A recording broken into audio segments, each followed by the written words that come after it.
It's pretty much what I do. I talk. That's pretty much my job. That's what I do, Rob. So we're up here at Rob's Dino Service. Rob'sDino.com, Rob's Dino Service. And I'm here with Dan and Rob with an update on my poor Ultraglide. As everyone knows, on the Wings of Wind ride, it croaked in Indiana. We trailed it to Missouri, where I left it to be punished until we came back home. Then Rob said, drop it off, let's see what we can do. So I dropped it off, and Dan said, gee, this motor's got 97,000 miles on it. And Rob said, that's dumb, you need another motor. And I said, I don't have money for another motor, but then they found a motor. And so now I've got a 2006 motor in my 03 Ultraglide. So 2006 has how many cubic inches, Dan? This one is... This one's 88 cubic inches. It was no, I thought an 06 was 95 or 96 inches. No, they only went up when they upgraded to the 6-speed transmission. Hallelujah. However, yeah, tell me more. However, the 88-inch platform is a much better platform than the newer motors. The engines are better, they're stronger, the lower ends are better, and an 88 cubic inch motor done right will produce more power than a 96 inch. Now you're speaking my language, brother.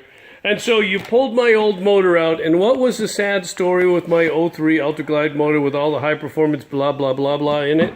Sad story. Oh, let's break out the sad story. Here we have parts. Is the fact, if you look at this valve, that is I don't not know much, seated. but that's bad. Yes. Yep.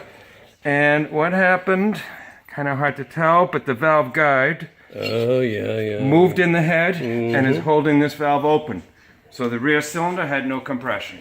And to do a valve job on the bike with 97,000 miles would have cost more than actually getting a replacement motor. Am I correct? It would cost more, and you would still have a lower end pistons and cylinders with 97,000 miles on them. Now I have a motor with 30,000. 30,000 miles on it. And what else have we done to this righteous ride? While we were taking the motor, while we were checking it out, we noticed it had a stripped, broken exhaust stud. The stud would not come out, so we removed the head and said, okay. We noticed that the valve seals, since 96 was the first year that they ran the Beehive Springs stock, in their first run of valve seals they had issues with. So I noticed it had the old style valve seals and the broken studs. We said, let's pull the heads, we'll clean up the heads, lap the valves in, put the newer style valve seals in it, put it all back together, put a nice bolt-in cam in there, which is going to give you a little bit of oomph. Checked everything inside the cam drive line, made sure everything there was copacetic, which it was. And here is that motor now installed in your motorcycle. And we're going to do some rear motor mounts, I hear. Yep. We're going to upgrade the rear motor mounts because those have a lot of miles on it. We've already done the front one on one of your previous visits. Yeah. Checking out things, making sure everything is good as we go. I did new plug wires since they were chafed.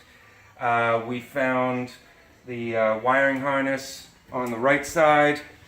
Oh man, it looks like snake skin. Was horrible, so I pulled that whole harness out, rewrapped it with new covering to make sure that you're not going to have any issues with that area. Pulled the oil pan and removed all the metal and debris that was left in the oil pan. Oh, there's what? Oh, that was in the new motor. No, in the old engine. Oh. So we're not going to put a brand new engine or a new to you engine in there with an oil pan, not knowing if there's any metal in there.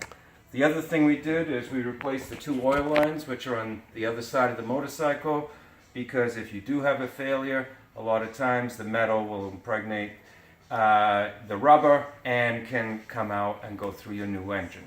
So this Wings of Wind ride is really costing us all. Yeah. But I'm glad that you get to work on Columbus Day on my bike. Absolutely. Thank you, Christopher Columbus. Wouldn't have it any other way, my friend. Wouldn't have it any other way. Awesome. So I appreciate it. So guys, there's a latest update on my Ultraglide.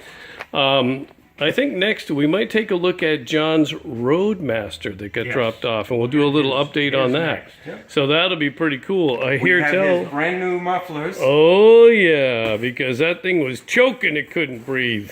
Yeah, Brand new nice. set of mufflers there, and once we got this baby breathing fire, we'll bring his in.